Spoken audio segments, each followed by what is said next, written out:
In 1526, Babur began establishing the Mughal dynasty in India. Babur's general Mir Baqi built the Babri Masjid in his honor. Some Hindus believe he destroyed a temple to build Babri. They also believe that the temple marked Lord Ram's birthplace. 66 years ago, there was a flash of lightning at the Babri Masjid and Lord Ram himself appeared. This divine light determined who we vote for, why we vote for them, where we are as a country and the direction in which we are heading. Okay, so the flash of light wasn't a real thing, but a fable that became very popular in Ayodhya and the rest of the country. Pandit Abhiram Das was a 6-foot-tall wrestler with a quick temper.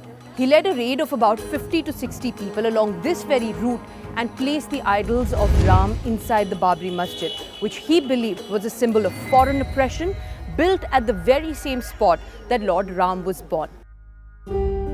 The planning for this 3 a.m. raid was done at City Magistrate Guru Dutt Singh's house. His son recalls secret meetings that went on till late in the night. मंदिर का निर्माण होना चाहिए, इस बात को लेकर बैठक हुई थी। चारों अधिकारी ये मन मना चुके थे कि भाई ये काम होना है। The FIR lodged the next morning states how thousands of people, on hearing the rumor that Lord Ram had appeared at his birthplace, barged into the mosque, rendering it napak or impure. They raised slogans and sang bhajans. All this while, the district administration did not move a muscle. चारों अधिकारी जानते थे इस चीज़ को कि बड़ी भीड़ होगी, फिर भी जो स्टेप इन लोगों को लेना चाहिए था वो दिखाने के लिए उन्होंने ज़रूर लिया, लेकिन उसमें थोड़ी छूट भी रही। The myth that a miracle had taken place inside Babri Masjid was further perpetrated when it became a matter of public record. On 23rd December 1949, Havildar Abdul Barkat had, in a statement to the police, said that about 2 o'clock there was a flash of lightning, after which he saw that a beautiful child of about 4 or 5 years old was inside the Babri Masjid behind its locked gates. भगवान प्रकट हो गए। अब भगवान को प्रकट करा दिया गया एक अलग बात होती है, भगवान प्रकट हो गए एक अलग बात है। Despite Prime Minister Nehru's concerns, the incident was treated as a local communal incident which weren't entirely uncommon in this part of the country. In hindsight, placing the idols inside the Babri Masjid was the spark that lit the entire Ram Mandir movement and also shaped Indian politics as we know it today.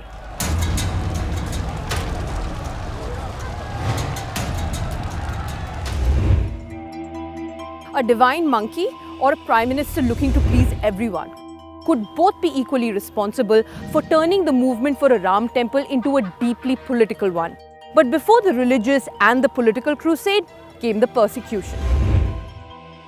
Faizabad District Court. Judge K.M. Pandey saw a monkey holding a flag post here. People were offering it groundnuts and fruit. Judge Pandey thought it was strange that the monkey refused to eat. He then went into his chambers to hear a petition that wanted the locks of the Babri to be opened. Two officers who represented the Congress government, which was in power at the centre and the state, told the court that there would be no law and order situation if the locks were opened.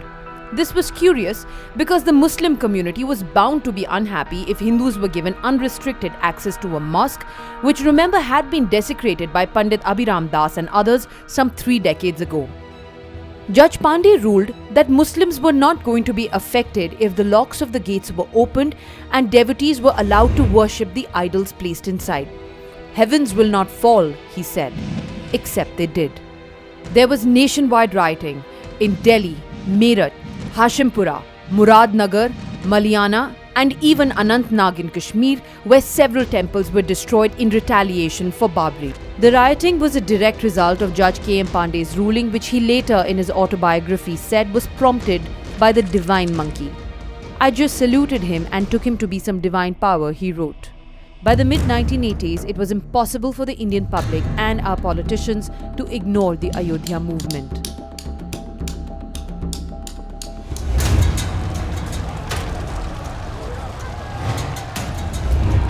19th February 1981, Meenakshipuram, Tamil Nadu. 200 Dalit families converted to Islam. A collective, spontaneous decision, it was prompted by years of oppression by the landed elite and rattled the keepers of Hindu morality. The Dharam Sansad, or the religious parliament organized by the VHP, was the very first time that rebuilding a Ram temple was listed as an objective to preserve the Hindu Dharam. It was followed up by a bike rally, again organized by the VHP, from where car sevaks from across the country arrived in Ayodhya, came to the Sarayu river, took a dip and pledged to rebuild the temple. While the VHP was on its Ayodhya mission, in Delhi, the Muslim clergy too hit the streets in protest. A 62-year-old woman, Shah Bano, won the right to alimony from the Supreme Court. Rajiv Gandhi then tried to calm the clergy down by passing a law that undermined the Supreme Court ruling on Shah Bano. The BJP accused Rajiv Gandhi of indulging in appeasement politics. So a section of the Hindus were outraged at the outrage by a section of the Muslim clergy. So Rajiv Gandhi decided to pacify the Hindu lobby against accusations of indulging in appeasement politics. And what better way than to facilitate the foundation laying ceremony of a Ram Mandir?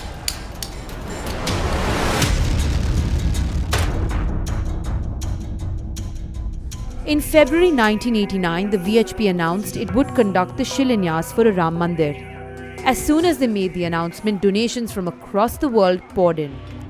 Ram Shilas, or bricks, were collected from across Indian villages, wrapped in saffron cloth and then worshipped, brought here to Ayodhya to be part of the Shilanyas ceremony, which was blessed by the Rajiv Gandhi government. The High Court had ordered that no construction could take place on this disputed land, but the VHP was ready to defy the court's orders. As a result, the atmosphere was communally charged up. The government had to intervene, and Prime Minister Rajiv Gandhi deputed Union Home Minister Bhuta Singh to travel to Ayodhya and try and pacify the VHP. Up until now, the Congress had appeared to be opposed to the Shilanyas. But on 8 November 1989, just 2 days before the proposed Shilanyas, the State Advocate General said that the High Court order could be interpreted to allow the Shilanyas. Now this was legally debatable, but the Congress suddenly appeared to be in favor of the VHP. The upcoming election could have had something to do with this change of heart. Despite having 404 Member of Parliaments and a 533-seat strong parliament, the Congress was fighting the election with its back against the wall. The Rajiv Gandhi government at the time was under attack on three fronts. The Bofors scam was unraveling, the political situation in Kashmir and Punjab was getting out of control, and VP Singh was on the verge of quitting the Congress cabinet and forming the Jan Morcha. The Shilanyas movement has evolved a great deal from the mid-1980s. From just a collection of red bricks from across Indian villages, it is now a collective of artisans who continue to work in the hope that a Ram temple will be built. But it is the Shilanyas which was possible because of the Rajiv Gandhi government, which marked the complete politicization of the Ram Mandir movement.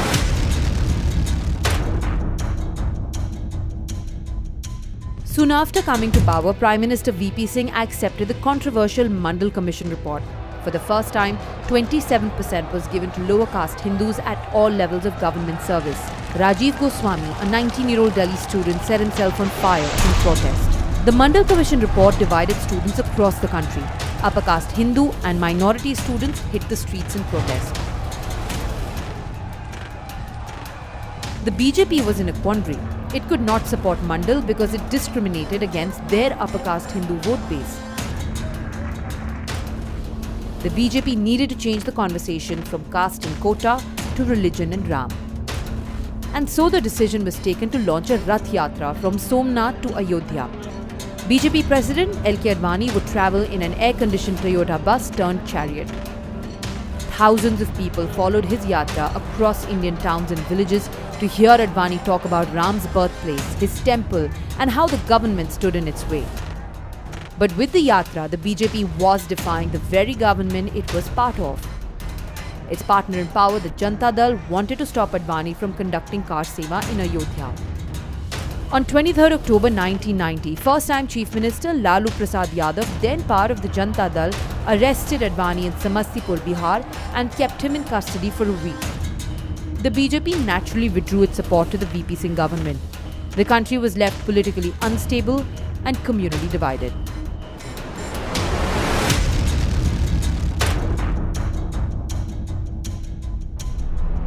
The VHP was determined to perform car seva on the scheduled date of 30th October 1990 with or without Advani, who remember had been arrested in Bihar just a week earlier. The Mulayam Singh Yadav government, on the other hand, was inclined towards not letting that happen. They had blocked all road and rail routes coming into Ayodhya, which further angered the car sevaks. The stage was set for a confrontation. A bus belonging to the Provincial Armed Constabulary was stationed right around here. Thousands of car sevaks reached the area. Some of them got onto the bus and drove it right through the cordons that had been put in place on this road that leads to the Hanuman Gadi and ultimately to the disputed land. The car sevaks were pushed out of the disputed property only when the ITBP opened fire. 2 car sevaks were killed. 2 days later, they congregated at Hanuman Gadi, angrier, more determined to start the construction of a Ram Mandir. Uma Bharti was leading 5,000 car sevaks from this road that leads to Ayodhya. However, she courted arrest at a Kotwali just about 20 meters down the road before the firing took place. From this lane behind me, VHP's Ashok Singhal was leading another set of 5,000 car sevaks. And from this road that leads to Faizabad, VHP Swami Vamdeo was also leading about 5,000 car sevaks. So essentially, by noon, this little crossing had about 15,000 car sevaks wanting to break through the barrier that leads to the disputed land. The car sevaks adopted a unique strategy. Women and old men went right up front. They sat on the ground and would touch the policeman's feet. Indian tradition prohibits an older person to touch a younger one's feet. The policemen would instinctively step back and the crowd would push forward. But the drama did not last long. The police started firing at the car sevaks without warning. According to the Mulayam Singh Yadav government, 15 people were killed. At the end of the day, angry car sevaks refused to conduct the final rites of those who died that day and demanded to march once again at 6 a.m. Swami Vamdeo tried his best to calm them down but couldn't. It is then that Vinay Katiyar came to the limelight for the very first time. In a speech that he gave to the car sevaks, he issued a 24-hour ultimatum to the Mulayam Singh Yadav government to open up all the road and rail blockades. Mulayam Singh Yadav government responded by opening up the blockades and allowing car sevaks to pray to Ram Lalla's idols inside the disputed structure in batches.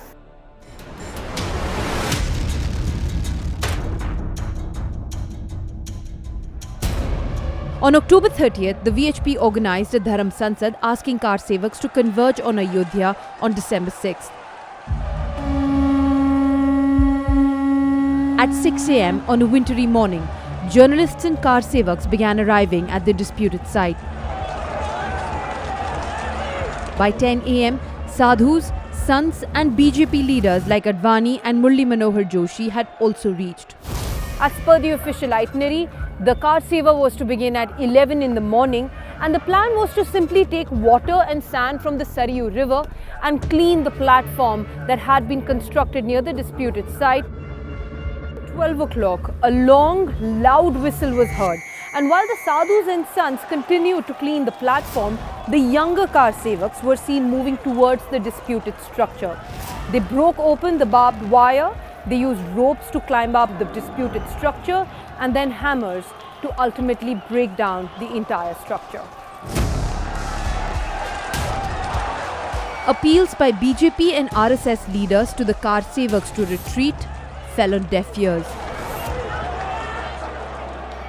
Prime Minister Narasimha Rao had stationed about 80 companies of the CRPF in Ayodhya. Quick reaction teams had conducted mock drills on bikes. But on December 6th, none of them could be deployed because of the sheer number of car sevaks who were involved. As soon as the car sevaks reached the Sanctum Sanctorum, the idol of Ram was taken away by paramilitary forces to another location.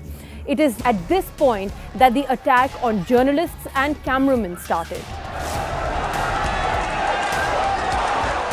The car sevaks did not want any proof of the demolition to remain. At 2 o'clock, the first dome collapsed. Some 25 car sevaks who were buried under were pulled out and rushed to the hospital in pressed vehicles. At 3:30, the second dome gave way. And by 5 pm, the entire structure had been razed to the ground and the debris leveled. In the accompanying frenzy, some mosques and homes of Muslims in Ayodhya were also burned down. In the evening, when journalists went back to the disputed site, say that they saw car sevaks laying bricks and cement and creating a staircase that would lead to the spot where the idols would once again be placed. A tent was constructed and prayers were conducted.